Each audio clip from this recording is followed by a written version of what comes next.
Welcome, welcome, welcome. We're going to get started. We're going to start with this brief intro. Welcome to ReBirth with LaTanya Taylor. I am so happy that you joined me. I'm known as LaTanya Taylor, the Rev Coach, the Juicy Spirit Mama, the priestess of purpose, pleasure, passion, and profits. And so if you found your way here, there is purpose, pleasure, passion, and profits available for you to turn those blind spots into breakthroughs. Now, let me tell you how you can do that.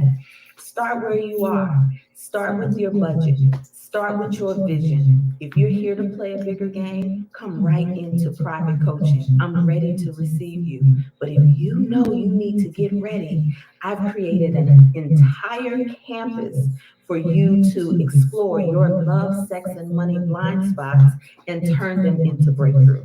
If you just need to pick my brain, if you're a new client and you're not sure where to start, then fill out the digital consultation so that it can guide you to the next step without you having to invest first and then say, no, that's not for me. We can start right where you are with a digital consult at no charge to you.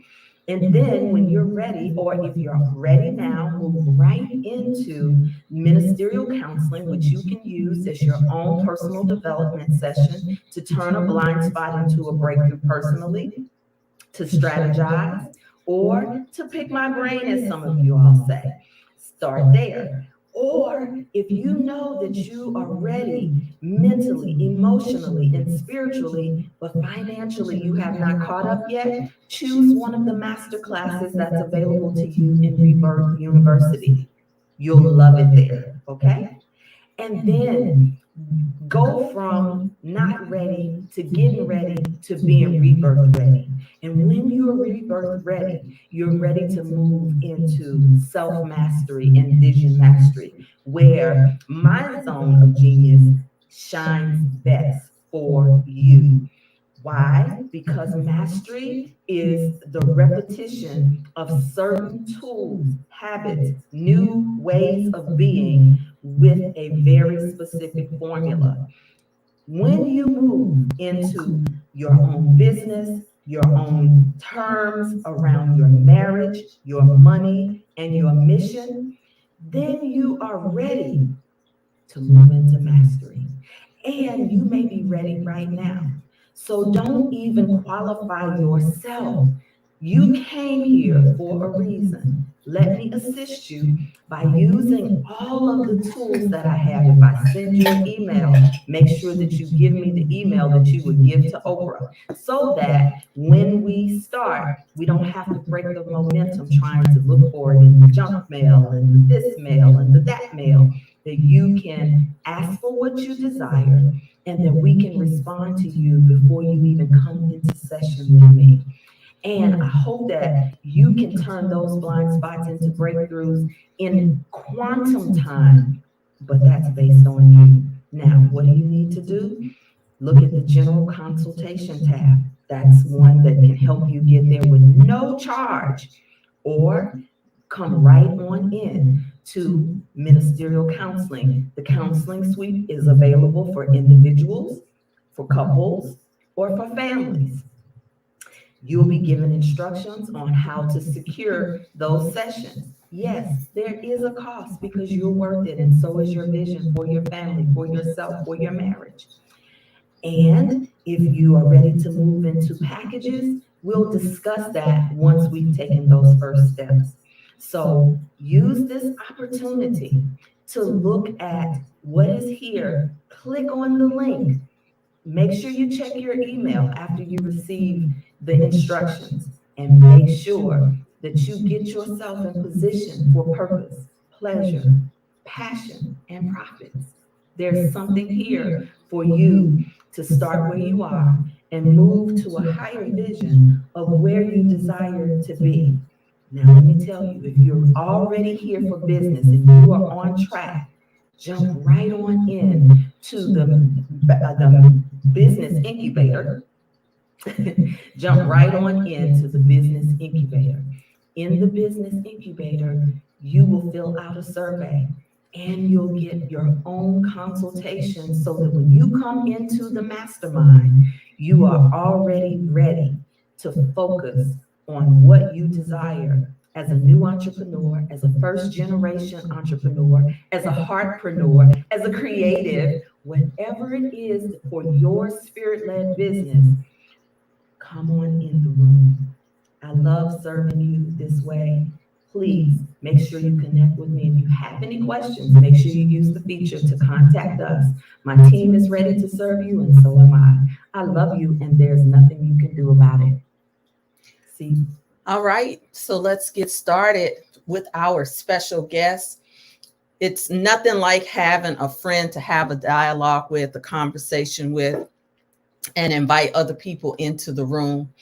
I love sharing master teachers with you, but there's no better way to share a master teacher than sharing the master teacher's work. So if you're new to this session that we have, it's because typically I'm broadcasting in our Facebook group, Rebirth Woman, or on YouTube, Rebirth by 𝙀Taylor, because every Wednesday I do tribe talks just for the tribe. But then this series has been born out of a desire and a command to elevate the voices of the men who are right here around us doing their work, elevating the voices of the divine masculine and the women who love them.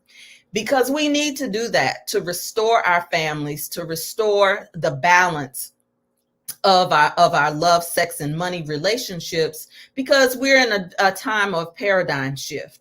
And so we need to have paradigm shifting conversations. So listen, I'm excited about this, and I'm going to share a little bit more of his work and bring him right on just because he's so fabulous. I want you to get into the feel of his fabulousness.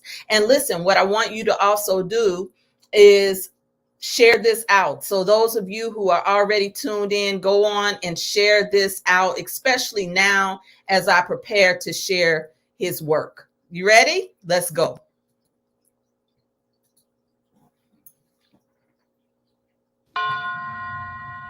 When it comes to who I am, I'm severely clear, my dear. No fear in this new frontier. I've been planning this trip for many light years. You had your World War I and the universe watches. World War II, you exploded the atomic bomb, and there was no judgment in our part because the ego detaches. But the alert regarding Earth was warning.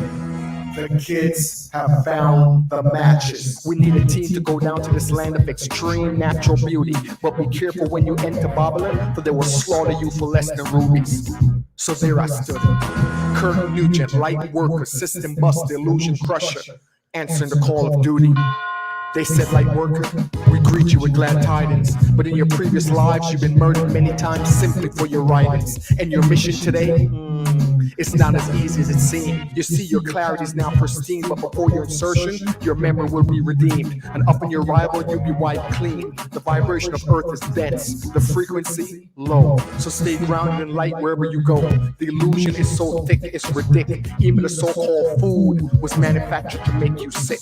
Everything is backwards in this twisted reality. The justice system is built up on inequality. Lawmen dressed in uniforms of brutality. Schools destroy education, doctors destroy health, and religion destroys spirituality.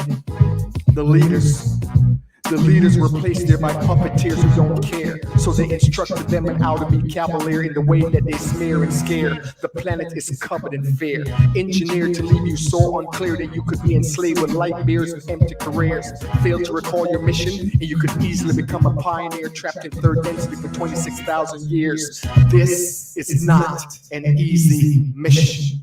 You're going to need a way to regain your memory fast. So even though it will make you an outcast, we suggest you choose at least one parent who's blinded by religion, because you're going to need a contrast. Everything is a test. Ignore the chorus, stay focused, and manifest the best. Every division is an illusion set up to ensure your confusion. You see, you're a part of everything. and everything is a part of you. So there's no race, no religion, no politics, no sexual preference that should ever divide you. You are one. And the minute you participate in judgment, you hit the pavement with your enslavement.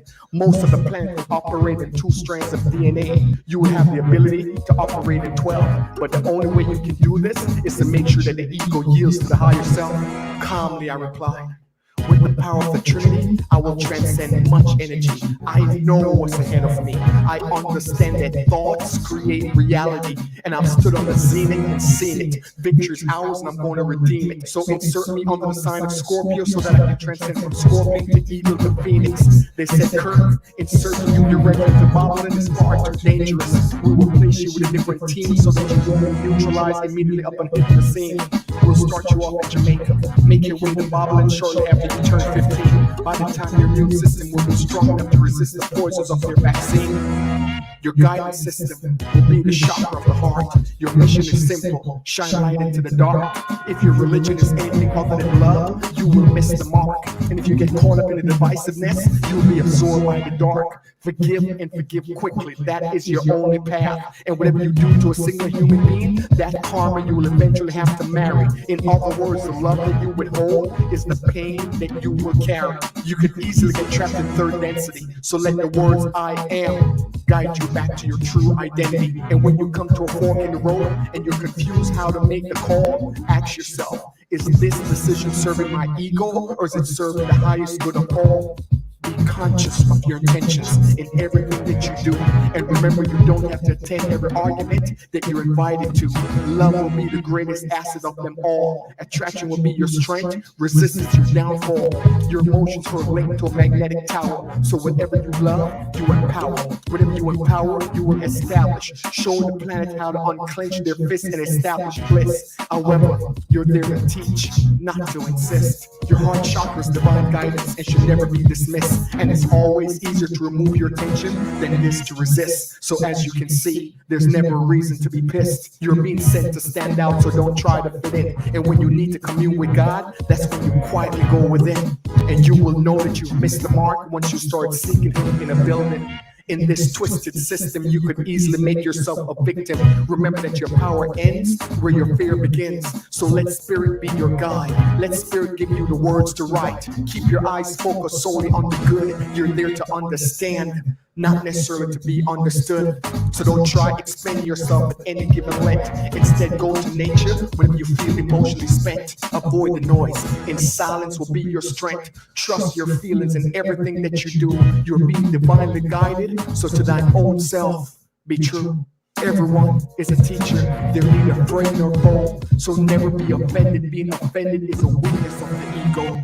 Godspeed, light worker, second wave of the ground crew. May the light surround you, may the force be with you. And as I turned to leave the room, I noticed that you were there too. Yes, you who are listening to this poem, you who are reading these words, you were right there next to me, being instructed on the protocols of third density, being reminded of your mission and its intensity. So it doesn't make sense to me to see you living here in confusion, buying into the illusion, having your ego making the decisions, doubting your transmission, not trusting your intuition. You're a god filled with inhibitions.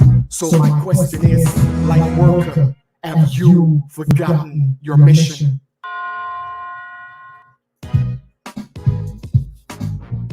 And there you have it. Fire. Just fire. Fire. All the time. This is one of my favorite poets. I don't know anyone else who puts it down like him. And my brother, I introduce to some of you and present to others of you, Mr. Kirk Nugent, the people's poet, a master teacher, and an esteemed educator. Hey, brother.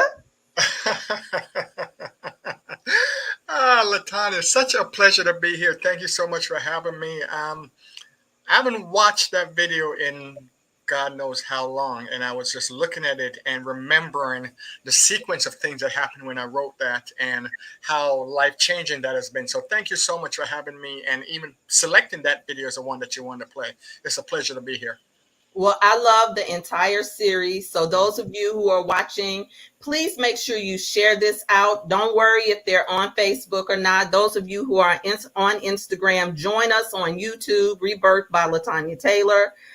Join us right now on Facebook if you have a Facebook page, and share this out, because this is a conversation that we need to have, because most of you who were watching right now, you were born for a time and a season such as this. And that I just shared was a series called I Need You to Remember. 3-part series. I don't think it's gone viral enough. Because if you listen to it, it's absolutely timeless for what we've experienced in the last 2 or 3 years. So let's just jump right in. I do want to tell people who you are, but since we just played that video, tell us what motivated that particular series, I Need You to Remember. I didn't know it was a series, so I wrote the first one, I Need You to Remember, in maybe the year 2000. I thought that was it. Oh, this is a dope poem. I really love it. And that was it. And then in 2011, I'm in the shower, and as someone mentioned that I'm a Scorpion. As a Scorpio, something about water becomes a clear channel. So I'm in the shower, and I was just reading Dolores Cannon, just got introduced to Dolores Cannon about a year before. And the thoughts started coming through my head. When it comes to who I am, I'm severely clear, my dear. No fear in this new frontier. If I've been planning this trip for many light years. I was like, wait a minute, that sounds like a poem. And the thoughts just kept coming. So I wrapped myself in a towel, came out, hit the keyboard, and I typed it out in about 15 minutes. And that was 2011, I believe, or 2010, I wrote that poem. Then in 2012, I got invited to go to Australia. Someone saw the video and invited me to go to Australia to do the end of the Mayan calendar. And after I went to Australia, did that event, I came back, and now I was very curious because this Australian event and what happened with what I read with Dolores Cannon. So I did a past life regression. And in the past life regression, I'm going to connect the dots really quickly for you. In the past life regression, I wasn't sitting, there was a round table like King Arthur's and his knight. And everyone there, I could tell, was extremely wise. They had that long white beard and the long white hair like Marilyn. And I was there as well, very wise, but the least wise among all the people in the room. And we're looking at a crystal ball of the earth, and I'm saying, I got to go down now. The earth is in trouble. And the woman who was regressing me is asking me, why do I have to go? And the people at the table are telling me, no, it's not time. You need some more instructions, blah, blah, blah. I'm insistent I'm going down right now, this minute. And I said very adamantly, I've done this before. And the woman who's doing the regression said, where have you done this before? I said, I've done this in Atlantis. And immediately this image came in front of my mind where I'm in the mountains, but it's not like outside in the mountains. I'm looking out of this. I'm inside the mountain, but I'm looking out of this huge window made of crystals, and the entire city is ran by electricity. And as I'm about to leave to enter the earth realm, the wise men at the table said to me, if you ever forget your way, take this as instructions. And the poem Answer the Call was what they gave me. And when I came into the earth realm, immediately, this is in the past life regression, immediately I started crying. And the woman who's doing the regression said, why are you crying? What's wrong? And I said, oh my God, there's no love here. I came to a place where there's no love. My parents didn't want me. My mom didn't want to be pregnant for another child. I was the third one of someone who she knew she didn't belong with, because my dad was very abusive. And that I Need You to Remember, or Answer the Call rather, part 3 of a 5-part series.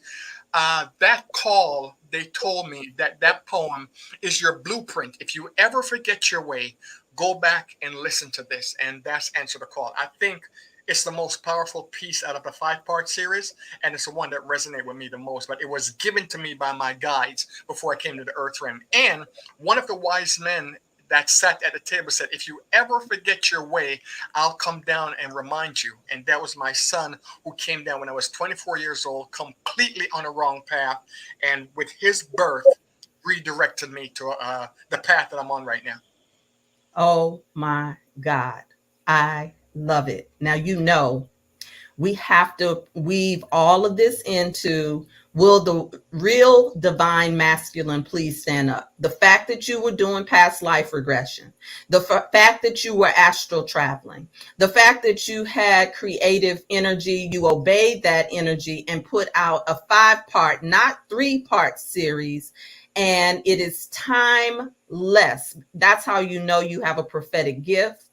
And that's just a small drop in the bucket of your world travels and that type of thing that you've been doing. You go to stages that many who are spiritually conscious don't get a chance to be invited to. You have impacted lives with your words, with your testimony, with your truth. And, you know, I am so grateful to finally connect with you here. Now, you can hear the accent. So those of you who are in the ReBirth tribe, don't be rude. Say, hey, Kurt. Yeah, I'm Jamaican. Yeah, say, hey, Kurt. But listen, I hear this accent. If there's any Jamaicans watching, anyone Jamaican descent, you know, greet him the way that you're supposed to. I can't even play with patois. So those of you who know how to do that, just go ahead in the chat and let him know you're here. But I want my sisters to get their questions ready, because I want you to hear from the voice of a divine masculine. So Kirk, tell us a little bit about where you're from and how you came to evolve yourself and your journey. In one word, I'm from trauma. Okay. I came from trauma, and I didn't have a word for it. And I was born in Jamaica. I was born in Kingston, Jamaica. Now, let me just give you a backdrop. My mom was very much abused as a child, especially by her father. The man who was supposed to protect her did nothing of the sort. When she escaped her dad, she went to the arms of my dad, who abused her even more. So I'm the third of 3. So by the time I entered this earthly realm, it was obvious my mom didn't want any more kids with this man, didn't want any more ties. And I just came in a place that was just absolutely, like I said, in the past life regression, I started crying immediately. There is no love here. There's no love here. I mean, what am I doing here? Why did I come to this place? So that trauma and the feeling of being unloved, especially by your mother as a boy, because my dad, you know, he said some stuff. He was physically abusive, he was emotionally abusive, but for some reason it didn't cut as deep as the thing my Christian mother said. She went to church every Sunday, but I did not have the words, or I did not understand that she's coming from trauma. I just know I'm a little boy that wants my mommy love, and my mother doesn't love me. That was painful. And I wasn't the only one. It was 3 kids, and it was obvious that they had the ability to love my older sister. So that made me felt even more unwanted and not needed, like a burden. Money was always an issue, finances, and my parents would always have to take me to the doctors because I was always having sickle cell crisis. So I felt like a financial burden. And once I came to the United States and started reading, I always loved to read. So once I came to the United States, I could afford to buy books. I was age 15 at the time. And I'm buying a lot of books and just reading because I'm really trying to find the answers to, I didn't even know it was spiritual answers that I was looking for, but something that I came upon, it was a series of book called The Raw Material, The Law of One. I read that in my early 20s. And it spoke about 2 different people on the planet. One was of service to self, and another was of service to others. And once I understood the idea of service to others, I decided I want to be in the category that's going to be of service to others. And I also knew with a sickle cell, they told me that I'll be dead at age 13. So I wasn't looking forward to any life. I had nothing that I was here to live for. And as I continued to live and evolve, I said, well, if I'm going to be in the United States, I'm only want to do my passion. I'm not going to be like everyone else, 9 to 5 on a treadmill. I got to find a passion. So I kept searching for my passion, but coming from a Jamaican or Caribbean background, it's lazy. This boy don't want to work. He quits a job every 30 days. But I'm going from job to job looking for this passion. But the passion wasn't until I went on stage and did a poem and shook like a leaf. And once I did that, I knew, oh my God, this is what I came here to do. I will die doing this. And then now, once I had the poem, how can I serve with the poetry? How can I tell stories? And I'm just always looking for ways to heal and ways to get better and ways to move my ego out of the way, because we need our ego to be here on the earth. But I took the slow road in healing where no matter what happened in my life, I always knew that I was the variable, the constant variable. So yes, I might be in a relationship and the person in the relationship might have cheated on me. And I could easily blame her. Oh, she did this, she did that, she abandoned me. And I did. But once I got my ego out the way, my ego told me, Kirk, life is a reflection. Yes, she abandoned you when you had no money, but Kirk Nugent, be honest. You're the first person to abandon you when your dollars are low. You feel badly about yourself. You value yourself in your material possessions and your financial accumulation. So, of course, the relationship you're in is going to reflect that. When your money's low, everybody's going to abandon you because you're the first to do it. So I had to take hard looks of whatever the outside was reflecting was nothing more than what was going on inside my head.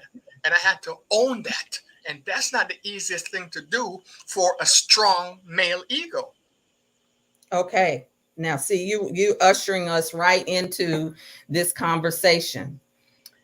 Now, I want to look at the dichotomy of a strong male ego who wasn't loved by his mother, because you could have been weakened by that, right? And so we have the illusion of what a strong male ego is. Can you clarify how you were able to have a strong male ego, given that you were born and from what you say is trauma?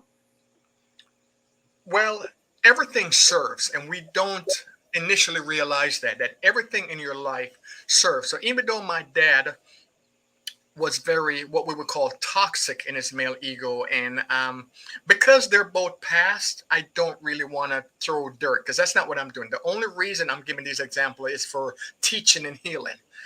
There's no hard feelings, there's no anger, there's no unforgiveness. I want to make that clear. My dad and my mom, they were both excellent teachers in the things that I needed to learn in order to teach. So going with my dad's ego, my dad made sure that my mom had no money. He kept her on her thumb. He was the one who worked. She had to go to him for money. And whatever she needed, he would tell her, okay, I'll give it to you this weekend. But by Thursday, he will pick a fight with her. So Friday, he wouldn't have to break off any bread, if you know what I'm saying.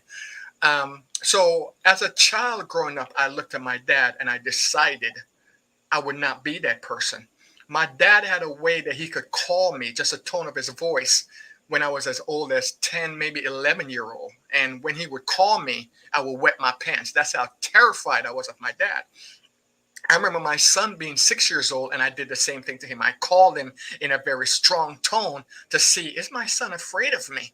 And my son was at the kitchen table coloring in a coloring book. And when I called him, he looked up and smirked and he said, Dad, you play too much, and went back to coloring. And I was grateful that, okay, I'm doing what I'm doing. I'm not here to be my dad.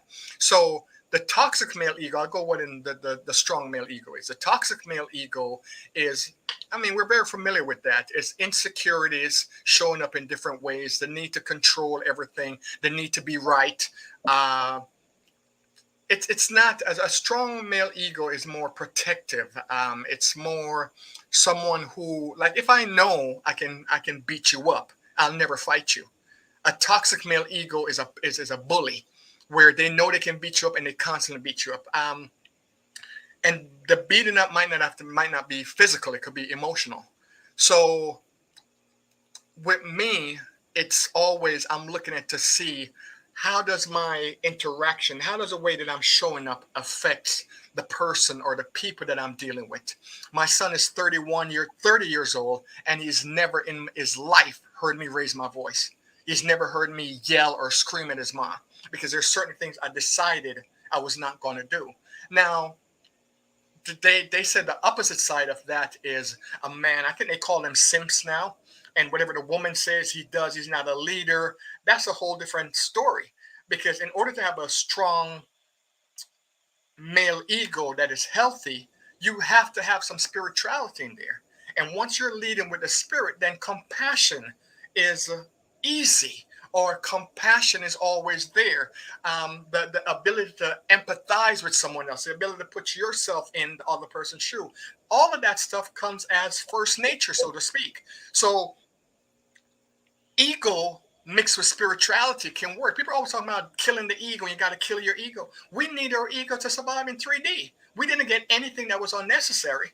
We need it. It's not killing the ego. It's taming the ego. It's letting the spiritual side of you lead. It's saying, man, if I was in this position, how would I feel?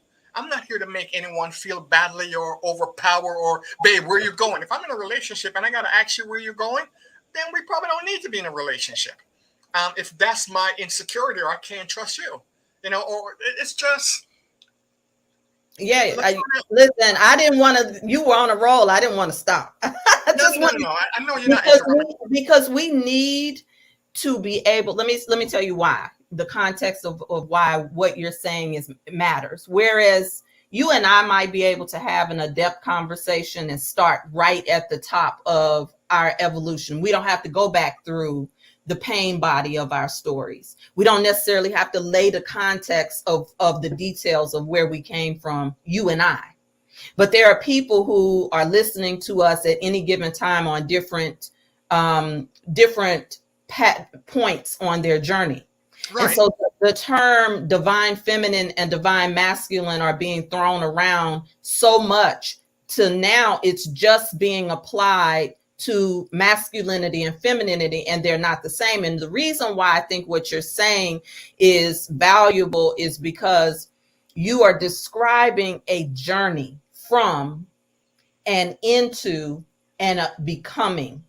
And people need to be able to hear that, particularly women who have been on this divine feminine journey, exploring themselves, opening themselves to pleasure, opening themselves to themselves and healing. They do it in churches where they have whole conferences around women.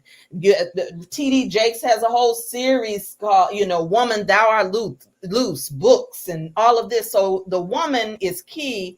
But what I find in my work is that once a woman has activated her divine feminine, she is awakened.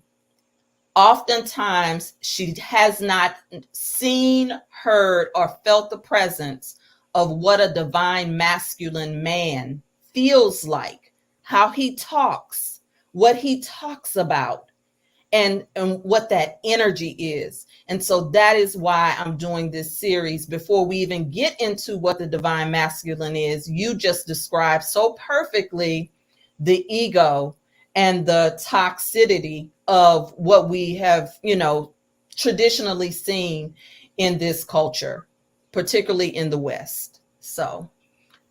Yeah, absolutely. And for people, I understand that when it comes to consciousness, we're on various stages. The way that I look at it, how do you maintain a healthy ego? Okay. I'm reading the comments as well. I'm seeing Derek Brown. I'm seeing other people talking. Derek is a good friend of mine as well. Oh, good. Yeah. So when it comes to wherever you are on this journey, on the ladder, if there's certain things we could put out as a given, like there are no accidents. If you're not at a place where you can accept that as yet, then we still have a lot to talk about. But nothing in your life that happened is accidental. There are no accidents. And then the other thing is you're the constant variable in every equation in your life, meaning no matter what happens in your life, lo and behold, you are there. Wherever you go, there you are. So if we could start by taking personal responsibility, you're in a relationship, this guy cheated on you, you have every reason to be mad, every reason to be upset. However, you cannot change that. what you could look and say, well, what was my role in that? I'm not telling you to be a victim now. Be careful. Listen to what I'm saying. When I say, okay, well, what was your role in that? Why did I attract this guy? Why did I think this guy was good for me? And you're not doing it from a place of judgment, but now you're trying to see where are your toxic points as well, that this guy that you know was out of integrity for some reason, he was attractive. And the guy that's in integrity, he's a little nerdy. He doesn't have any swag. So as we start to heal, we start to attract healed people. I've noticed that in my life.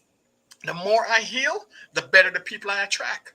When I'm not healed, the people who show up, you know what they do? They reflect the places where I need to heal. And that's where I get hurt. Oh my God, she did this, she did that, she did that. All she did was reflected the areas that you needed to heal. And as you heal them, those people disappear. I grew up having sickle cell. My first name is Lascelles. They used to tease me and call me sickle cell Lascelles. I hate that name. I don't use it. Wow. Came to the United States, trying to bulk up, trying to gain weight, trying to do protein shakes. And girls would say, well, I don't date guys like you, blah, blah, blah. The minute I left it alone and be like, you know what? This is who I am. I'm cut like an action figure. Take me or leave me. All those girls that needed me to gain weight just disappeared. And the other people who came accepted me. Why? Because I accepted me first. That's all it is. This life is nothing but a magic mirror that's showing you a million different versions of you. That's all it is. And once you understand that, you can begin to climb the ladder. Just keep coming back and be like, well, wow, what is it about me, or what is it that I'm doing that keeps these certain people coming back in your life? Because you have a certain woman, whoever man she attracts is kicking her butt. And you have another woman who never attract that dude that kicks her butt. So it's all about you. And when I say you, it's me as well. And we got to keep looking in our mirror and say, how can I heal? And you heal and step into your femininity. You step into your divine feminine. You will meet nothing but divine masculine. You will meet the other quote unquote knuckleheads who try to test you. That's life, to see, well, are you really serious about this path you claim that you're walking? But as you send them back to the kitchen and tell life, no, baby, this is not what I ordered, and send that order back. But life has a way of, you order something with 10 items, it will give you 8. And if you sell it for that 8, all of a sudden the 8 becomes 6 and the 6 become 4. So you have to know very clearly what you want, but you can't get what you want before you become what you wanted. Do you get that? This is good. So listen, I want to do a little pop quiz especially for the Rebirth women, the tribe of the free who are in the chat right now. I want you to start dropping some of your definitions of what the divine masculine is to you. How do you understand the divine masculine? What are some of the traits? What are some of the characteristics? What is it that you know already about the divine masculine? Because Kirk just said something about sending something back. And I want to talk about that a little bit while they're answering the question, because healers tend to attract, can be a magnet for narcissists, broken people. Empaths tend to be a sponge and want to rescue, Captain Save-A-Hose. That's not male or female. That's just a title. So we have these terms that we use like healing and healer and empath and empathic, and we talk about awaken, but then that doesn't necessarily guarantee that we're going to have partnership with someone who is that, because there's an experiential part of dating where you're not necessarily going to a website that says awaken men or women, depending on your preference. So when you say you had to send it back when you didn't get what you wanted, how did you use the heal version to assess yourself first? They're answering the question about the divine masculine. I'm going to put that up while you're answering. Okay, good. Yeah, I'm seeing it. So your question was, how do you, when you didn't get when you got to the place where you were healed, or healing. Healing, And yeah, because we're constantly healing.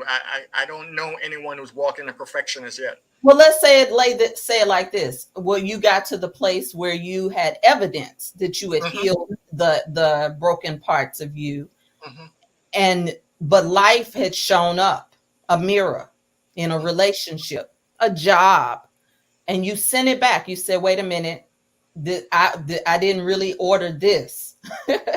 What was the first points of self-assessment that you did before you sent the order back? Well, again, being a poet, there's certain things that I've written over the years, and one of the things is the lesson repeats until the lesson is learned. So I'm okay with someone being on their journey as long as they're doing the work. Yeah, then we could talk. But if they're not doing the work, then I notice I am aware that this is just a lesson that's going to repeat. The lesson is seen. This person is showing up to test to see if I've learned my lesson or if I'm going to repeat it. Because as men, we're very visual, and we'll overlook a lesson if the body is right enough. I mean, that's just the nature of a man. Talk now. Yeah, until he's evolved to another level, right? So, and just a sidebar really quickly, when I was on the road and traveling a lot and I was performing in colleges, going from college to college to college, I had a girl in Canada showed up in Montreal, showed up at my hotel room about 2:00 in the morning. And when she opened her robe, God took his time with her. She was majestic. Yes, talk that talk. But at the same time, I never believed that Mike Tyson or Tupac raped anybody. I believe that they handled a groupie situation very poorly. And I also always said to myself, Kirk, you're not going to lose your purpose for some groupie. That's never going to happen. And I sent her on her way because I was focused on something bigger. So the point is, how do you know what you want? As you evolve, you could see patterns coming. You could know that this is the same piece of pie dressed in different clothing. You know that by their action, their behavior, or as human beings, we tend to wear a mask. You meet someone and they put their best self forward. And then within 90 days, that mask that they're wearing starts to drop. They can't play that role anymore. So you need a spirit of discernment, but also we need boundaries. We need to have things that we say, no, I don't tolerate that. I'm not putting up with that. You have a woman coming from a lot of trauma with their dad. So their mom told them, oh, make sure you get your money so you never have to deal with any man, or no man can ever tell you what to do. And they'll come in that vein, or in that, can't no man tell me this. Baby, I don't need that. You can keep it moving. I don't need the head twisting, none of that stuff, because you're showing me the areas where you're not healed and where you're not loving yourself. If I love me and I love you, Latonya, I never have to raise my voice to you. We could just have a conversation. We can have a dialogue. So again, it's about you doing the work on yourself. The more work you do, the less likely you will deal with something that you don't want to deal with, or put up with something you don't want to put up with. And we got to have, I know people say they have standards and boundaries and all of that stuff. I'm not talking about ridiculous standards, because again, I saw a video, and I'm going really fast, but I want to zoom in on this real quick. I saw a video of, they were interviewing, and I can't assess the level of consciousness of these women, but they were interviewing women from the West. And they said, well, what do you look for in a husband? And when I say the West, United States, Canada, and the UK.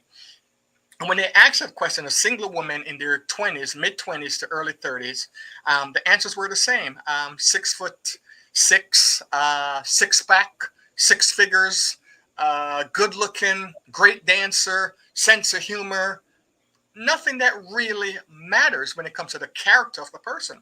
They went to the Philippines and Thailand and asked the same questions, and the woman over there was like, he loves me, he respects me, he doesn't curse at me, It was all more about the characteristics. So in the Western world, we've gotten so far, men and women, away from the thing that makes us evolve, the things that make us grow, the things that make relationship become long-lasting, and we're very much focused on the surface and the superficial. And as long as we focus on the surface and the superficial, we won't do the growth or the work that is necessary for us to attract the people who we claim that we want. Yeah, that's, I want to go take this even deeper, because when we talk about the superficial and the surface, we tend to only think about the physical body. But I do believe now, particularly in this season that we're in this country, where so much is being done right now in terms of our livelihood, our well-being. So many false narratives are out here politically, medically, and more. Everything that we've been taught truly has been flipped, including this whole way of the man being the household. When a woman steps into her divine feminine, she really understands even more how she's first caused. And how we partner with our mates is very different than waiting to be rescued, seeing our husbands as an ATM only. That whole paradigm, when we talk about surface, we've been taught by, dare I say, even Europeans and Christian philosophy, or the three major religions, a very false narrative about how to even do family and relationships.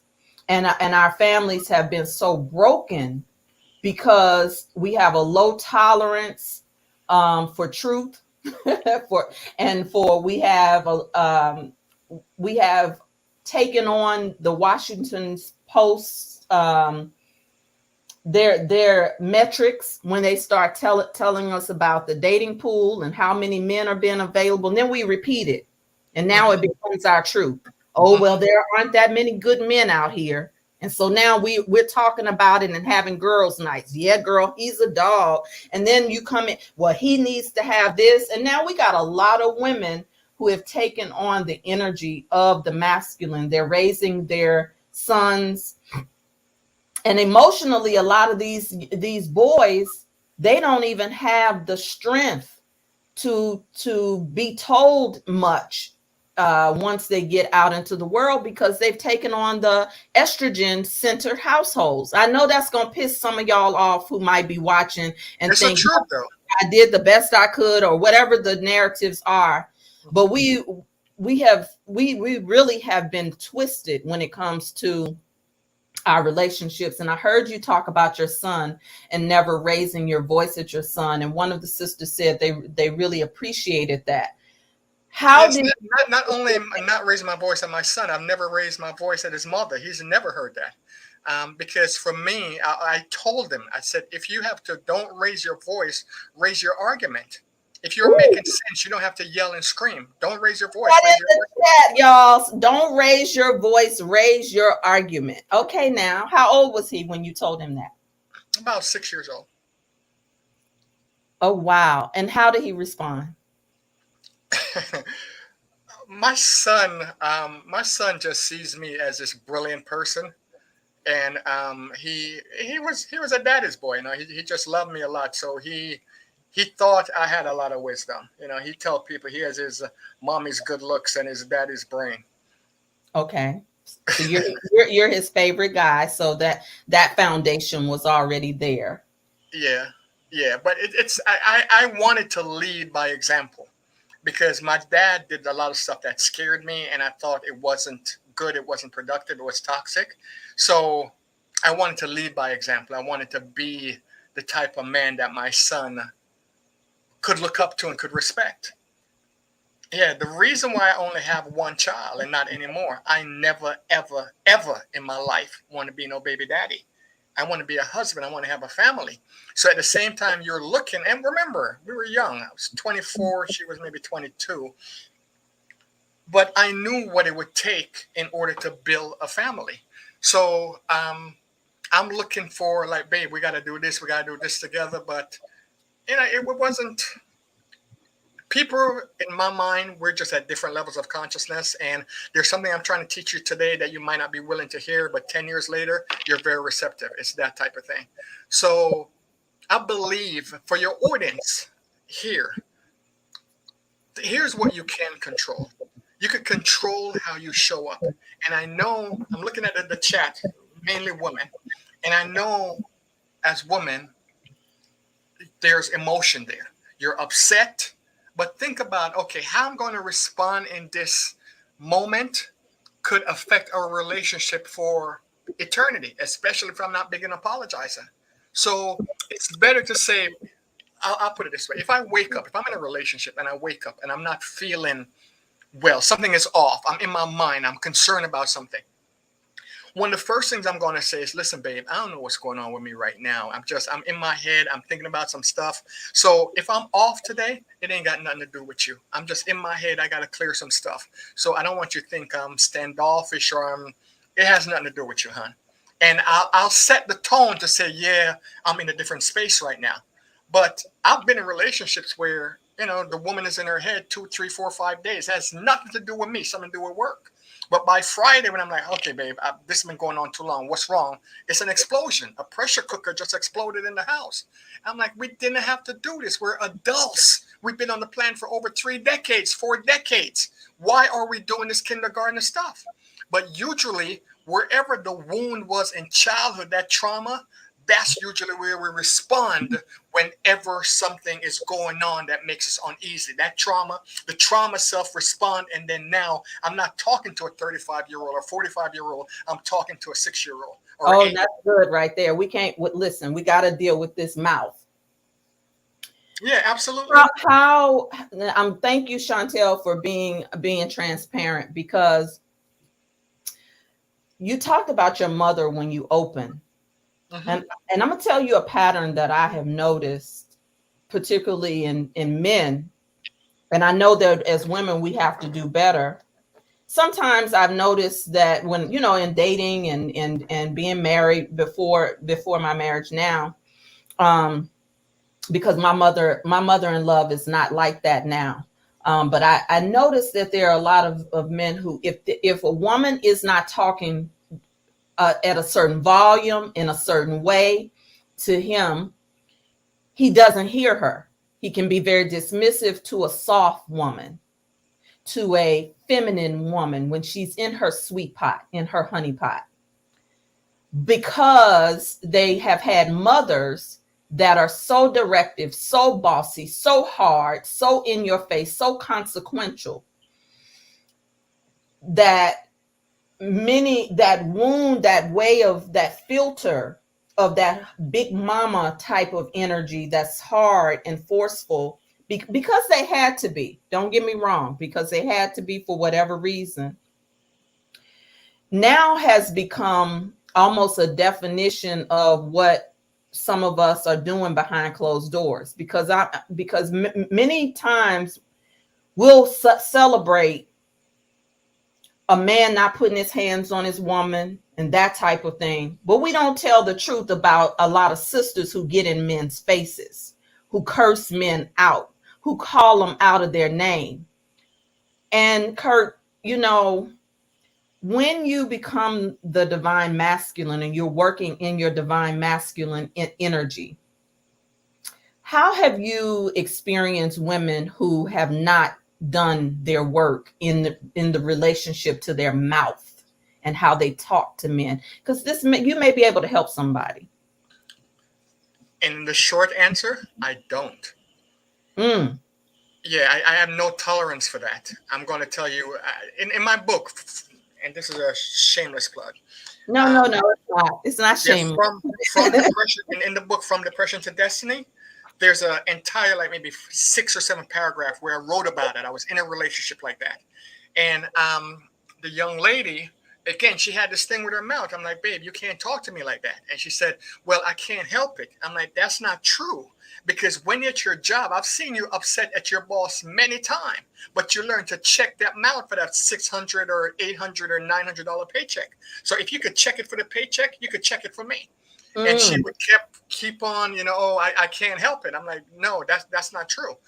And eventually it costs us a relationship, because I'm like, you cannot talk to me like I have no value. You cannot talk to me in this disrespectful manner. And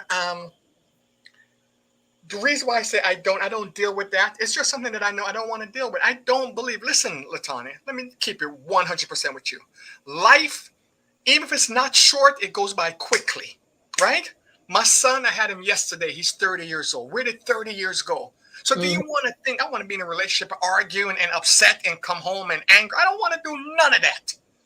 I want to be in a place where we're laughing, we're joking, we're having great sex, all of that stuff. That's what I want. Scorpio, that's what I want. Great food, all of that stuff. I see the question. I'm going to get to that in a second. So if at my age, I'm 53, I got to talk to you about checking your mouth and doing simple stuff. I'm not disrespecting you. Why would you come and disrespect me? I don't want to do that. I mean, if you haven't done the basics, we can't really do anything right now. If you were 20, 22, maybe in your 30s. But at this age, I can't do none of that. You kidding me?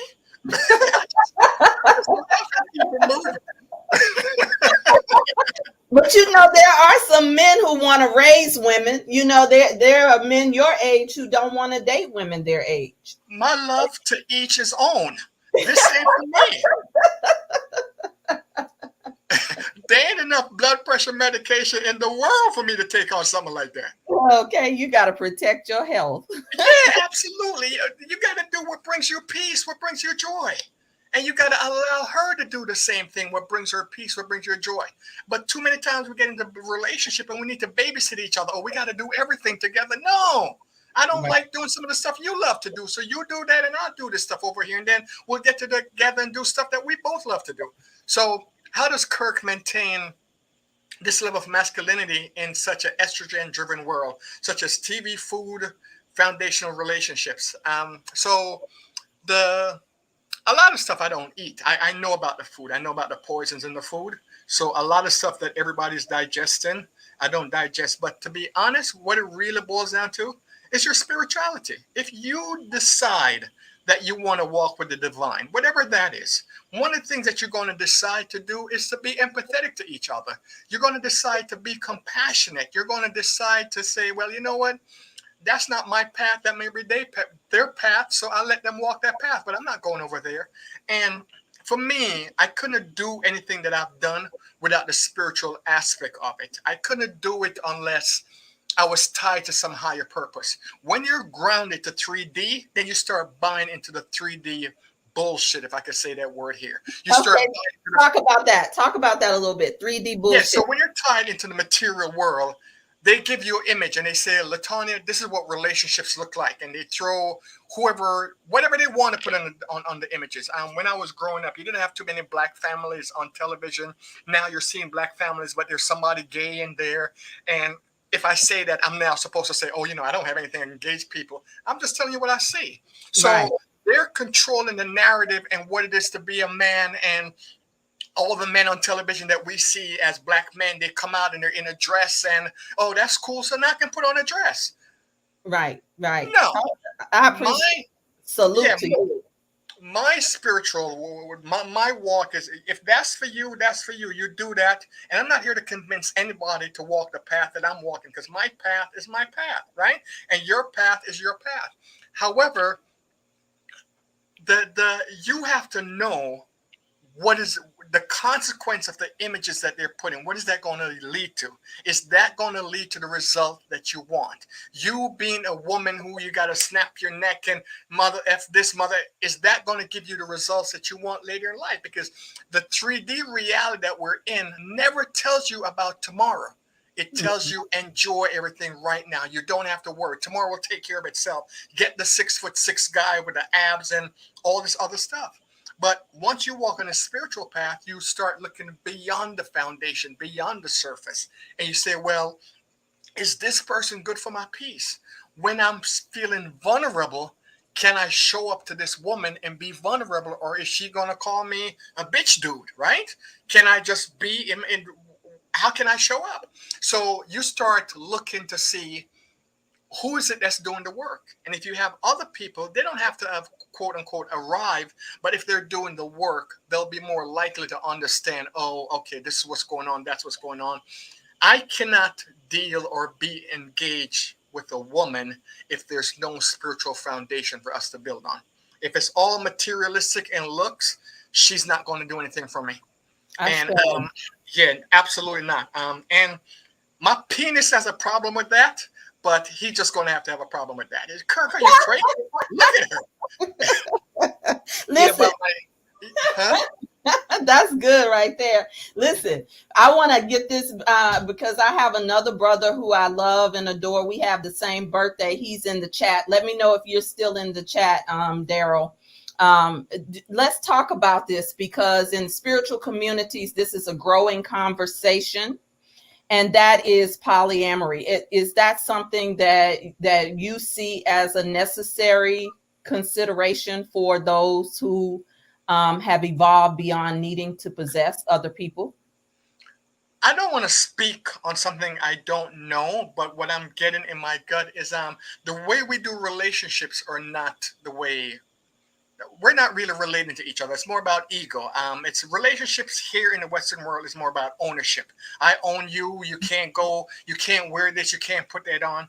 I think when we evolve to a place where again putting the ego aside and just looking out for us and the people we're with and their best interests, everything is possible. Anything is possible if it's done where we're all adults and we have agreements and say, okay, yeah, I could work with this, I could work with that. I'm sure there have to be some rules and some boundaries. I don't know enough about it to say, well, I could definitely rock with that or I could not rock with that. As a Scorpio, yeah, I could see that.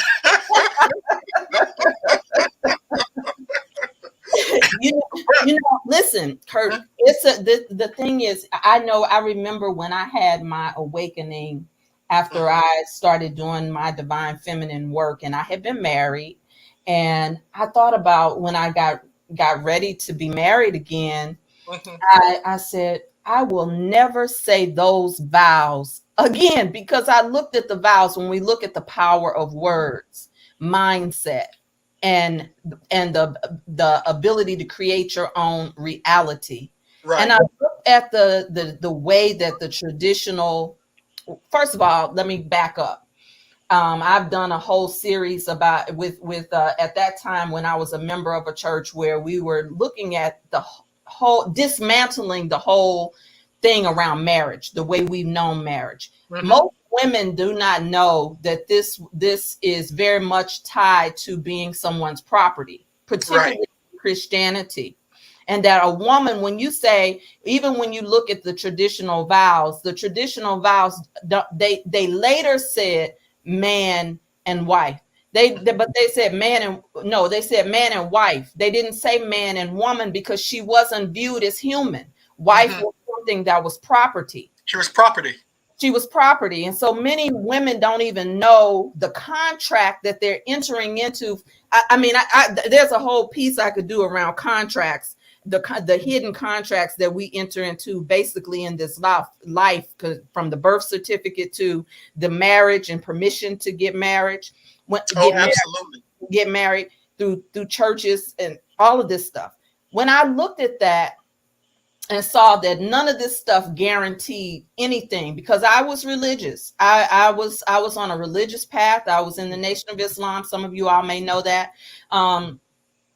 And I was a good girl. I didn't have sex before I got married, to my first husband, all that stuff. That didn't guarantee a damn thing. But the religiosity of it makes you believe that, this stuff guarantees something. So I looked at those vows and I started to say, what does this mean for me? And when I started to do deeper work, I said, I want to be someone's choice every day, not somebody's ball and chain.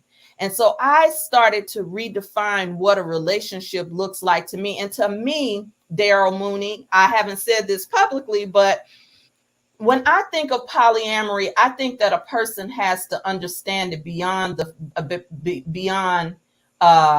yoni and lingam.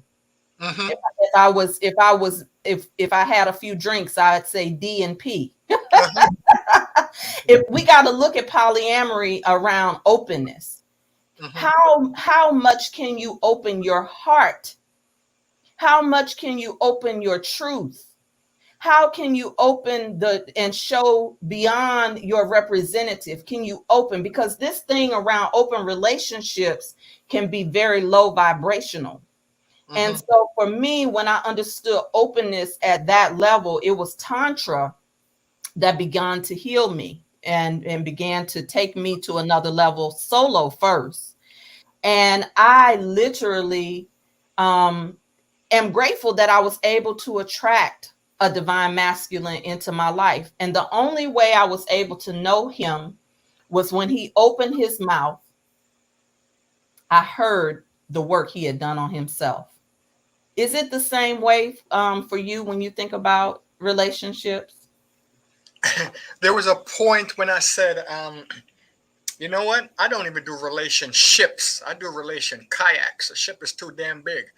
Um,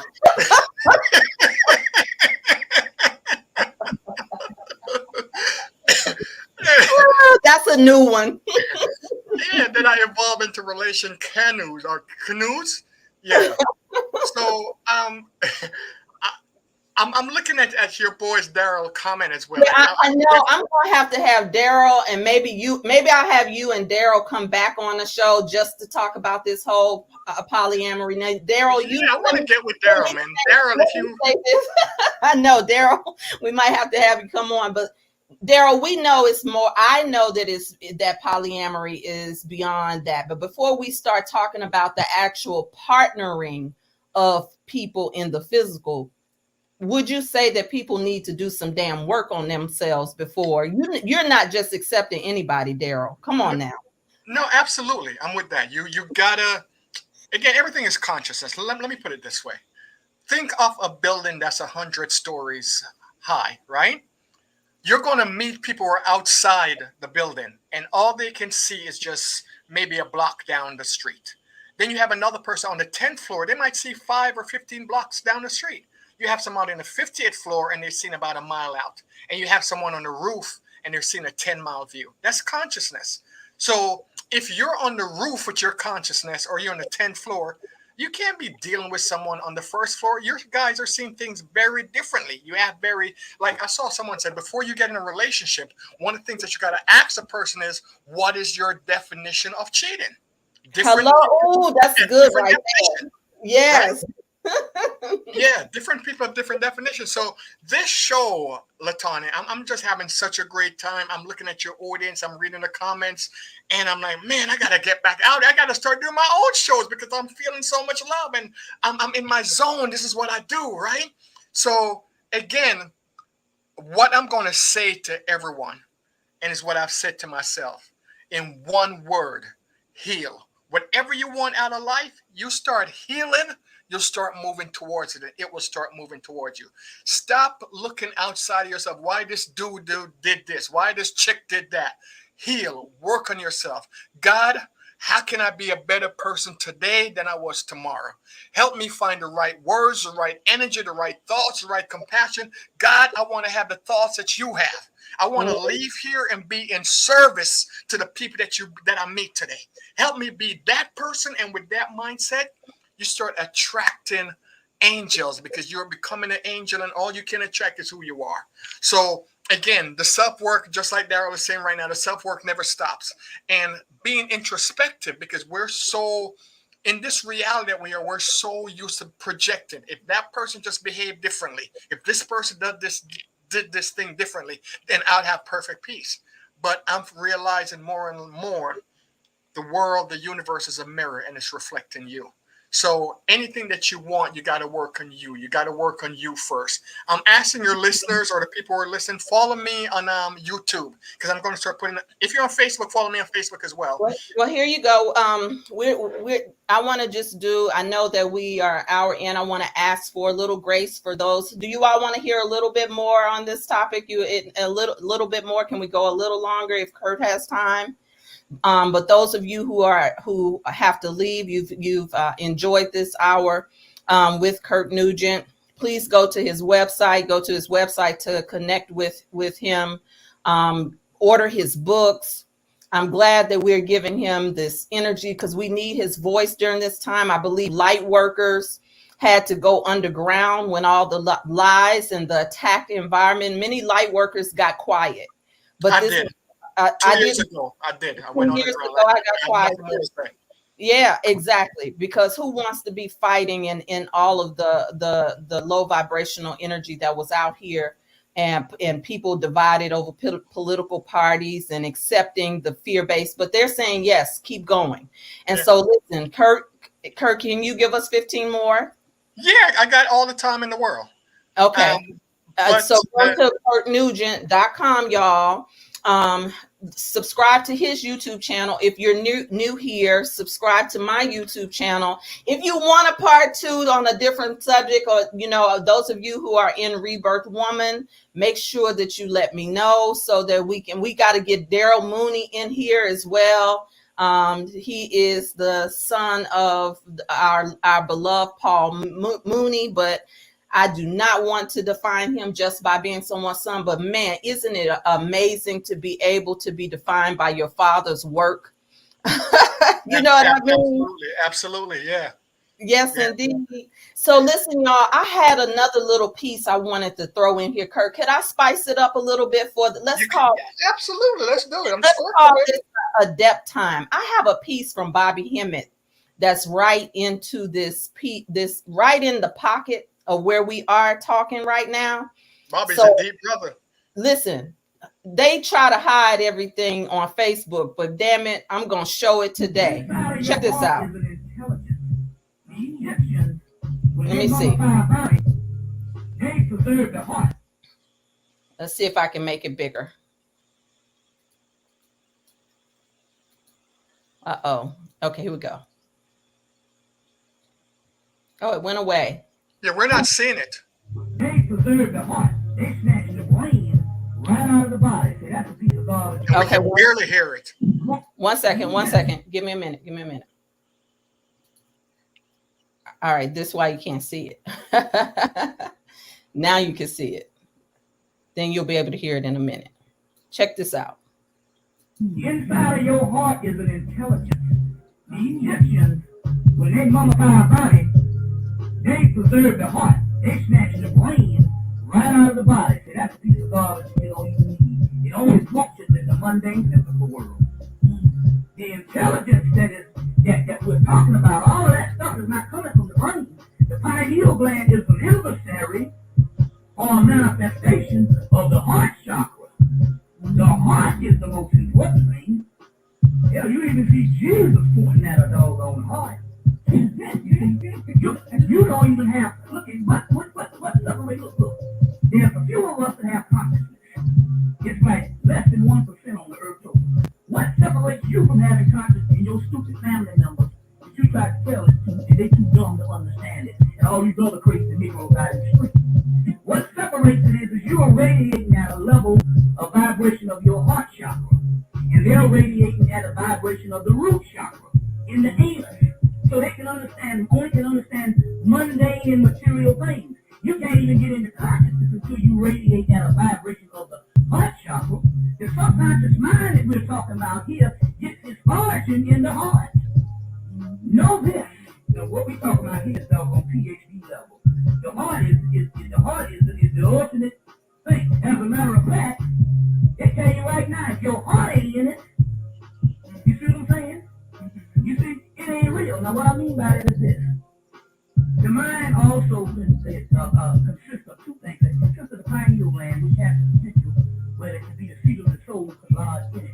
But it also consists of, most of the people down here, the ego. And the ego is an illusion. It doesn't even exist. It only supposes itself to be a human being.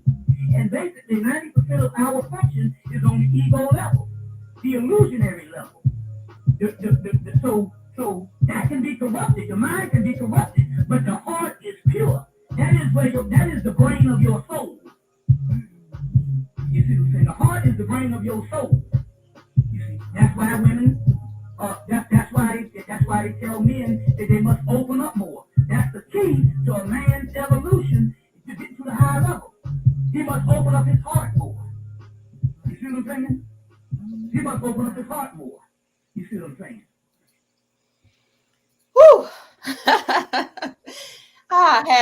I'm so glad I was able to get that in, with you all. Were you able to see it? You guys, were you able to see it?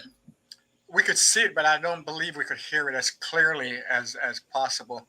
But I think I got what he was saying about the power of the heart chakra, because if you've read into the heart math material, and they've discovered how that the heart is far more powerful than the brain, sends out a lot more electrical signals in the brain. And they've done studies of people who had heart transplant, and the people with the heart transplant started taking on the personality of who they got the heart from. Like before, they weren't smokers. Now they're smokers or stuff like that. So the heart, again, and everything in this 3D matrix, this reality that we live in, it's meant to shut down that heart chakra. The heart chakra cannot be open if it's in fear. And everything here, or then this box is coming in, this coming in, that's coming in, the economy is crashing.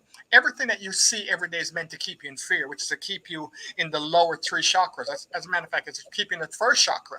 And you cannot manifest anything great in that chakra because you're in survival mode. Mm-hmm. That's good. He said that one of the things he said that was key for men is that they have to open more. Yet, oh, without a doubt, we see so much meant to close our men. Mm-hmm. Even we talked about our mouth, the way we view our men, the way we even have surface level relationships with our men, meaning if he can't come to the table with, now it's a whole bunch of stuff I could get into, that our families are so broken. There's so much to close you all off, as particularly as Black men. Melanated men would be more of a accurate title. What would you tell brothers who are listening about opening themselves? Well, the first thing is they, and I'm going to put that in quotes, know who you are. The danger is you don't know who you are. It's like someone knows that you're worth infinite diamonds and platinum, and they tell you, oh, you're dirt, and you believe that you're dirt. But if you knew who you were, so I would tell brothers, seek to know thyself, seek to know the power of your melanin. It's not just a thing that makes you dark.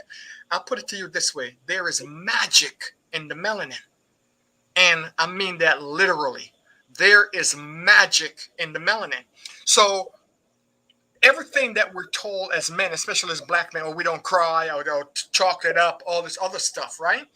That's meant to keep us closed off and keep us cut off from our spiritual fullness and the guidance that we have. I'm losing words as a poet. I'm losing words because I want to describe just how powerful. I've read books on what melanin does, what it is, and how transformational it is. It is the highest, most expensive thing that is traded on the stock market. Most people don't know that. So why they try to suppress your melanin and tell you it is garbage when others die of skin cancer trying to look like us, right? Yeah. Someone is hiding something from you. So as we become more grounded and more spiritual, there's magic in the melanin. Thanks for posting the link as well, Latanya. As we become more grounded and more spiritually awakened to who we are, then we stop trying to live by other people's rules who were actually set there to keep us mentally enslaved. Bob Marley said, emancipate yourself from mental slavery. None but ourselves can free ourselves. None but ourselves can free ourselves from our minds. So everything is in this 3D matrix that I call it. It's meant there to shut you down. It's although we're living in a topsy-turvy world. So if they're telling you melanin is bad, melanin is good. If they're telling you milk is good, milk might not be so good. It's a topsy-turvy world. Everything's been We're flipped. actually living it. Everything. So, everything. So if they're pushing you to say, well, what a man is someone who doesn't feel, who someone just goes through and do whatever he's told or do whatever needs to be done, they're just programming you to be a good soldier. Go over there and kill without feeling. It's time. We're moving into a path now where we're becoming awake. And in order to be awake, you have to be in touch with what your feelings. God didn't give you emotions by mistake. He gave you emotions as a guidance so you could feel, you could know. But if you shut your emotions off, you could murder and not feel anything about it. While if your emotions, you're in tune, you couldn't hurt any human being on the planet without feeling some sort of guilt or remorse. So we're awakening, Latanya. You're doing a lot of work. A lot of people out there putting in work, and the men are beginning to realize that we've been sold, just like the woman, a false narrative, and it's time to return to the divine. And you cannot return to the divine by being closed off, by being unemotional, unfeeling, all this other stuff. But we've been through so much trauma that just reinforce all of these survival modes that we've been in all of our lives. And now is the time to move from survival to thriving. Okay, now you talk to the men. Now let's talk to everybody in terms of their sons. What do we need to be teaching our boys, and at what stage in development? You've raised a 30-year-old, Kurt. You've been able to see some things you did well, and I'm sure you've been able to see some things that you didn't do so well. Absolutely. From your lessons and your perspective, particularly in this world that we're in, that we're navigating, millennials are very pissed off, some of them, with Generation X. That's another show. That's a whole nother show on the generational healing that needs to be done. On Fix My Life, I had the privilege of being able to do a show and learn so much about how disconnected from boomers to Generation X to millennials to Gen Z. What would you offer to a woman who's raising her son without the presence of his father? And let me say this, I always touch on this. I want you to also talk to that sister that's keeping the man from his son, because there's a lot of that type of bullshit happening in families where if the woman can't have the man, she's penalizing that man, and nobody talks about this enough. Yeah, the sister that's keeping the little boy from his father is raising that little boy to be the type of man she wouldn't even date. And mothers don't realize, generally speaking, the impact that their words and their actions have on their son. I remember when I was 15 years old, my elder sister was 19, and she was getting ready for a date. And I was in the room. We lived in a 2-bedroom apartment at the time. And my mom didn't realize that I was in the room. And my sister was saying that she wasn't looking forward to going on this date. She was really like this guy. She thinks he's an ass. And my mom said to her, there is no such thing as a good man. Deal with them for whatever you want, and then you could discard them. At 15 years old, when those came out of my Christian mom's mouth, I didn't reconcile that until about 25 years later. That narrative that the woman is just going to use you ran my life for the next 25 years. Something that was said in passing. When my mom looked back and realized Kirk is in the room, she said, "Oh, but not Kirk." Too late. The damage was done. Wow. Something in passing ran my life. Someone who's allegedly conscious and aware of what's going on for the next 25 years, 15, 25, 35, maybe around 40 was when I was able to make peace with that. So for the next 10, 20 years, just something my mom said in passing. So again, what advice would I give to a woman who's raising the boy by herself? What I see a lot, and people might be upset with this, I see a lot of women on IG, some that I know personally, and they have a pregnancy late. When I say late, maybe 38 or 40, right? And it's a boy. The father is nowhere in the pictures, and this little boy is the how can I put it? It's the center of this woman's now life. So her name changes from Latanya to Mikey's mom, right? Yeah. Right. And the little boy can do no wrong, and everything that he does got to be posted, and he's got to be celebrated. And yes, talk about that. Yes. I don't think this little boy is going to grow up to be the man that you're like, what happened to him? And I've seen it a lot, but again, when it comes to women and their boys, it's such a touchy subject because they're very protective of that little boy. But at the same time, I don't know if they can raise him to be the man that the the divine masculine energy, because that's not they're raising them. A lot of time they're raising that boy with some of the resentment that they have to their dad, Yeah. to the father. So I would say get strong male leadership in that little boy's life. If you decide you're not dealing with the father, there should be no reason that that little boy cannot see his father if the father wants to see the child, because you guys are not together. That doesn't even make any sense. And you're doing more damage to your son in the later life, because now he's not really sure how to deal with women. He doesn't have any real masculine presence or any real masculine example. So it's very important to get mentors, to get boys club leadership in the young man's life, because he's going to need that.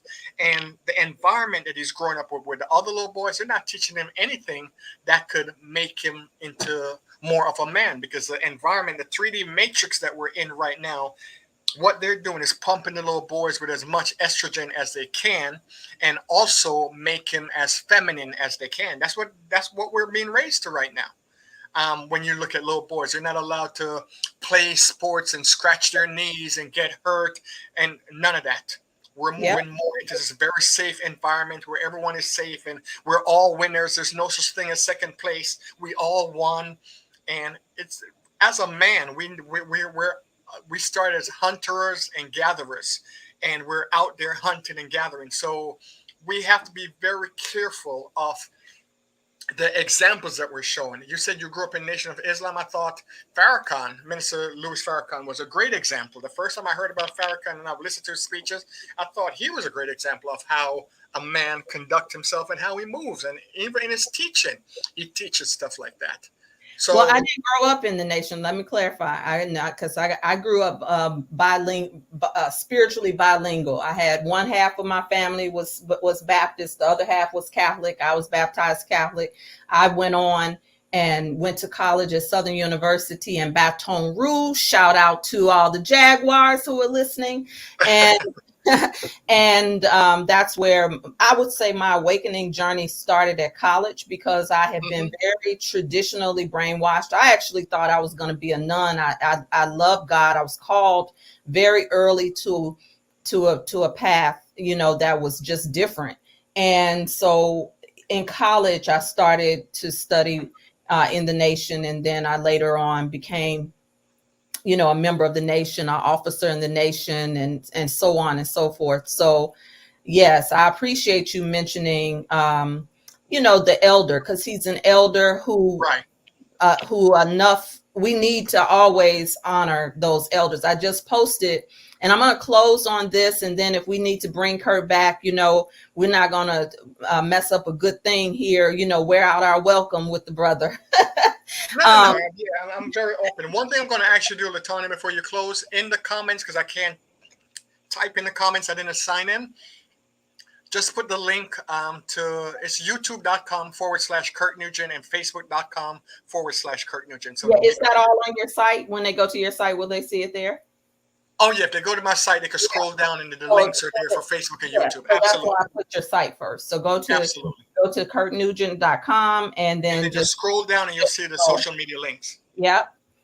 So I forgot what the question was now. I do know. I want to close out on this because, there's so many trends. People think that they can Google their way through their spirituality. A lot of people are getting turned on to things because of, you have witch talk, spirit talk, brujas of Instagram. Like, spirituality is now trending because millennials do something a little different than you and I. Whereas we would go to the workshop, we would do the work. We had mentors. Mentorship seems to be a bad word. So if someone will take a course or whatever, and now they're hanging out a shingle. And one of the things I posted, it was a channel message that came through me yesterday or day before. And I said, if you have a spiritual practitioner with no lineage, you might want to run the other way, because there are so many self-anointed and self-appointed now who have not gone through any type of process. And the reason why I doesn't mean that the person isn't gifted, doesn't mean that they can't learn on their own. However, there's something about accountability and not passing on trauma that I find very valuable, because there's so many people who now, because especially since the pandemic, who are signing up for these courses of irresponsible practitioners. And now they're saying, I don't want to work with anybody again. I don't want to trust anybody. So, because we, all of this stuff. So can you talk a little bit about the importance of having mentorship and guidance on your path? Because I heard you say you worked with Dolores Cannon, which is a phenomenal spiritual energy on the planet. I've never worked with Dolores Cannon. I've read her books. Okay. So who did the past life regression for you? One of her students. Got it. Okay. Yeah, one of her students. Lineage. That's okay. Lineage. Yeah, the power of mentorship. So when I first became a speaker, in my mind, the best speaker on the planet at the time was Les Brown. So I sought him out, and Les became my mentor. And from Les becoming my mentor, this is a whole nother story we got to talk about some other time. But Les placed me on another path and took years off the learning that I would have had, right? Because Les was someone who did it. He went out there and it was obvious. This man knew what he was doing. So I believe in coaches. I absolutely believe in coaches. Even Michael Jordan, one of the best, Kobe Bryant, they all had coaches. So just getting up and say, well, I'm a master. And if you ever listen to anything I put out, I never say to myself, I never put out, oh, Kirk Nugent is an expert. I'm still learning. I let you guys know I'm still learning. I still trip up, but I have coaches. I have people I can turn to. You and I, when we first reconnected, we had a conversation. I was like, oh my God, I needed this conversation because you were speaking into my spirit. And the reason why you could speak into my spirit and speak into my life is because you've done the work. And so even people see me as, oh, Kirk is a coach and Kirk is a master teacher and all of that. I still need to connect with people like yourself in order to keep moving forward. Does that make sense? Ashe. Yeah, absolutely. So we're never done learning, and we always gotta, I would say one of the things when it comes to picking a coach and a teacher, judge the tree by the fruit that it bears. Mm-hmm. You got to tell the coach by the work. I mean, you put up Bobby Hammond earlier. He's been putting in work for decades, forever, right? So this brother been out here committed. Has not changed his stance. So you want to make sure we have some sort of track record, or we're living the life that we're talking about, not just talking about it and behind closed doors we're something else. Going back to, again, the people, because you have a lot of people on here and we've covered a lot of different subjects, and I feel a lot of love. I'm very grateful. Okay, having a whole Dolores Cannon grouping moment. She's a shit. I'm reading some of the comments, but yes, I'm feeling a lot of love. I'm having a lot of love on here, and I love connecting with like-minded people. I love connecting with people where their consciousness are open and they're willing to look at things that they've never considered before. One of my friends, he's a poet. He said, Kirk, I like to have people thinking about things they weren't even thinking about thinking. And I like that. Yes. Thinking about things they weren't even thinking about thinking. So we're having these great conversations. I'm always here for you, LaTanya. If you ever need me, I'm a phone call, I'm a text message away. And yeah, let's chop it up some more and have a part 2, part 3, whatever you need. But let's do this. And once that's on my show, I'm inviting you to my show. Huh? Oh, yes. I'd love to do that. So let's ask the tribe. You all want to have a part 2 with Kirk? Let's do that. We can do a part 2 with Kirk. We have an amazing lineup of for these conversations to keep going in. I want, thank you so much, Kirk. I love your work. I post and I repost. I need you to remember Facebook is doing a thing with the algorithm where they're shadow banning a lot of things, particularly the number of times you post, and so there's a lot of things like Bobby Hammond and others that you just don't even see it, right? So if you're on YouTube, if you're watching on YouTube, or if you're subscribed to the channel, I did drop the link for that Bobby Hammond piece. His spirit, he's another man ahead of his time. And I'm just, maybe we can go higher in the conversation, have more of an adept conversation, and build on some of this energy of some of the things that we've been made to fear. We talked a lot about everything has been flipped. So let's talk next time about this flip. You know, let's do a little flip talk next time we have our brother on. Everybody is saying yes.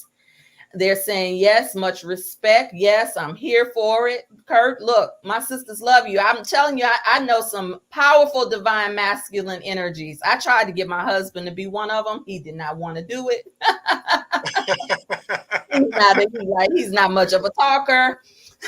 He's more of a wartime guy. Well, we need the warrior spirit as well. And I love your audience, love the divine sisters that's on here. I'm feeling the love. I'm seeing the love. And you guys definitely look me up on YouTube and Facebook. And we'll talk get his poetry. Get his poetry. I cannot say that enough. I want you all to make sure you go to his YouTube, go look at the series. Go look at the series. I need you to remember, answer the call, share it with one person.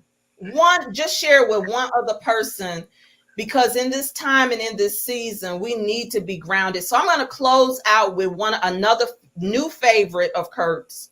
And we're going to have him back. Make sure you're tuned into the channel. You have, tuned in everywhere, latanyataylor.com. I want to invite you all to join the membership. We're going to be going into that first installment of our monthly membership series. We're dealing with the business of family so that we can lay strong foundations. I'm going to be dealing with some material that I have never taught publicly when it comes to some of this feminine sovereignty, this feminine ability to influence your family, have our structures in place so that when they try to evoke another injection that you need, y'all won't be having to cave in because you don't have any structure. You don't have anything covering you. So join the membership. I call it the mothership, where membership is alchemical.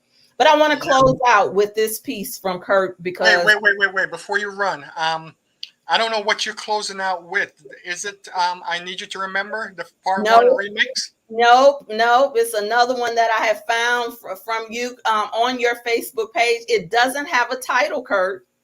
No, it's probably You Deserve Better. I recently did it. Yeah. It's You Deserve Better. Okay, can I do it? Sure, absolutely. Okay, this one? Yeah, that's You Deserve Better. Okay, check it out from his Facebook page, y'all. It has been estimated that there are over 50 trillion cells in the human body. That is trillion with a T.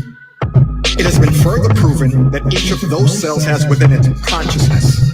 In other words, intelligence. Intelligence of their most supercalifragilisticexpialidocious awesome computers cannot duplicate. I said cannot duplicate. Now, please allow me to put this into perspective, because we've designed a computer where in a remote office in Virginia sits a man. And this man can pilot an unmanned vehicle in Afghanistan. And out of a population of millions, he could target one individual. One individual who does not look like him, does not dress like him, does not pray like him, and does not believe like him. And with one decision, he can eradicate that man with such precision in the fields of Afghanistan that the body will be dead before it hits the ground. And he can leave his office with enough time to be back home with no strife, to sit and watch the current episode of Scandal with his wife. Because Olivia Pope has never been this dope, and as long as it's not your scandal that's being brought to light, or you and your spouse in a fight, then you pretty much sleep all right tonight. Yet that multi-billion-dollar supercomputer and that multi-million-dollar drone is garbage compared to the intelligence found in one of your cells. And we have over 50 trillion of those cells in our body. So my question is this it? As intelligent a being as you are, the life that you're living, is that the best life that you can design for yourself?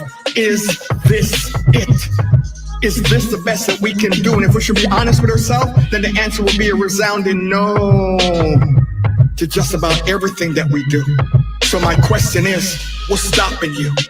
What's stopping you from no longer getting up at the crack of dawn to hurry up and get dressed, just to sit in bumper-to-bumper traffic, to get to a job that is stressing you, to serve a boss who doesn't appreciate you, who sees no value in you, and forget that your stomach is trying to get you out of your seat, but this boss assigns you the time of day that you're allowed to eat?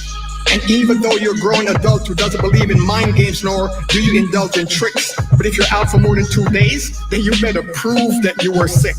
Now you're deep in debt, so you're praying, Lord of mercy, because you fought adversity in New Jersey to graduate that university. And a degree called a master's is what they gave, because you bought into the idea that the road to the American dream this degree will pave. But here you are 10 years later with a master's, and you're still a slave. And every day your joy is getting just a little bit harder to summon, because you know ain't no proclamation coming, and you can feel breathing down your neck the breath of fear, because this dream is now beginning to look like the American nightmare. And if you even think about climbing that corporate ladder, my brother, don't even bother. Not the way they pitch you against each other. Your co-worker, oh, you're gonna have to dirk her. She's just a necessary adversary smiling in your face. And sometimes you gotta skin a few cats for a piece of cheese in this rat race. But thank God for saving grace. Today you're putting in your request 6 months in advance without leaving your assigned station. Looking forward for that 1 week off to take the family on vacation. But keeping up with the bills just doesn't afford you the sensation of traveling across this abundant nation. So just like last year, once again, you're doing a staycation. You're staying at home damn near depressed, but no time to think about that, gotta get back to your desk, because they keep you pressed, your health deteriorating from the stress. But oh yes, TGIF.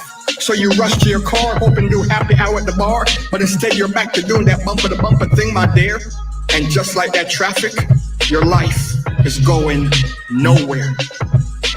And you long for all the beauty of life to be showered. If only you were born into a network that's empowered. But if you want to be something that you've never been, then today you're going to have to do something that you've never done. So how long? How long are you going to remain cautious to the point of being nauseous? What would it take for you to get off the hamster wheel of this nation? What would it take for you to transcend Maslow's hierarchy of needs from security to self-actualization? You're by no means powerless, so I'm asking you not to just sit there and fret. How long are you going to tiptoe through life, hoping to arrive safely at death?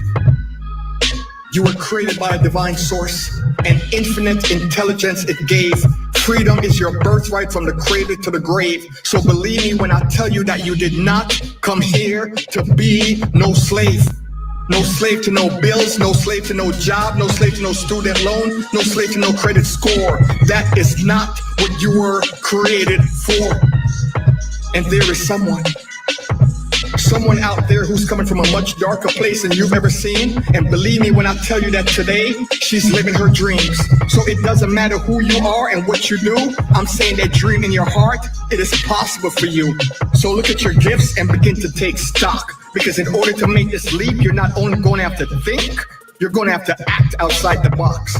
But you're thinking if you don't have a job, then you're done. I'm asking you, please stop beating that drum. In today's economy, you don't need a job, you need an income. And life will grind you to a pulp if you let her. But she will yield to your desires if with conviction you tell her that I deserve better. So send this life of mediocrity and compromise back to the kitchen. You're now created from a consciousness that is much broader. This nonsense is just not what you ordered. And I know, as pathetic as it sounds, your ego would rather me not say this, but have you save face and continue to live in fear. However, it is your best thinking that has brought you here.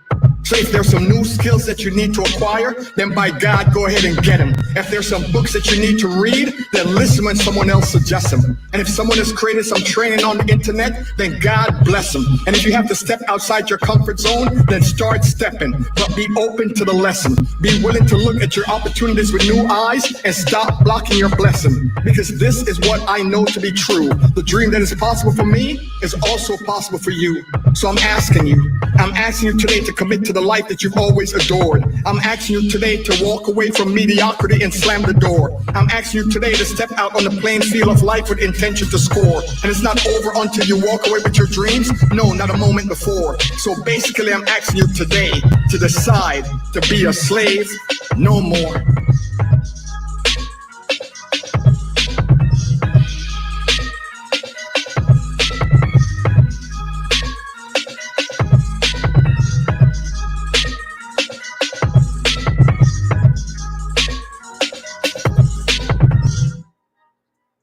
Oh my goodness.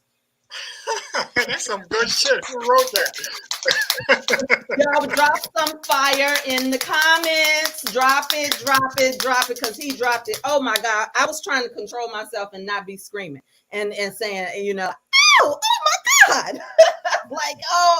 Listen, that was fire. What was the name of that, Kurt? You deserve better. I wanted to write something, LaTanya, to let people know that there's so much more than they've been told. Like the little cell in your body is so much more intelligent than anything we can create. And we give up so easily. And a lot of times, I'm going to be really brief. A lot of times, unless you have some major health crisis, 99% of your life is working. The one thing that's not working, we focus on, let's say it's finances or whatever it is, and we make it the big boulder, the big elephant in the room. It's like, come on, you have food, you have shelter, you have health, your heart is beating, your lung is working. You're great. You're so much more than you've been told. Focus on the divine within you and stop settling for this foolishness. You deserve better, baby. So yeah, that's what that poem was about. You deserve better. Ashe. Thank you so much. I'm going to end the broadcast. You don't have to go anywhere, Kurt. We can talk to each other, but I'm going to close out the broadcast. Thank you, everybody who shared this.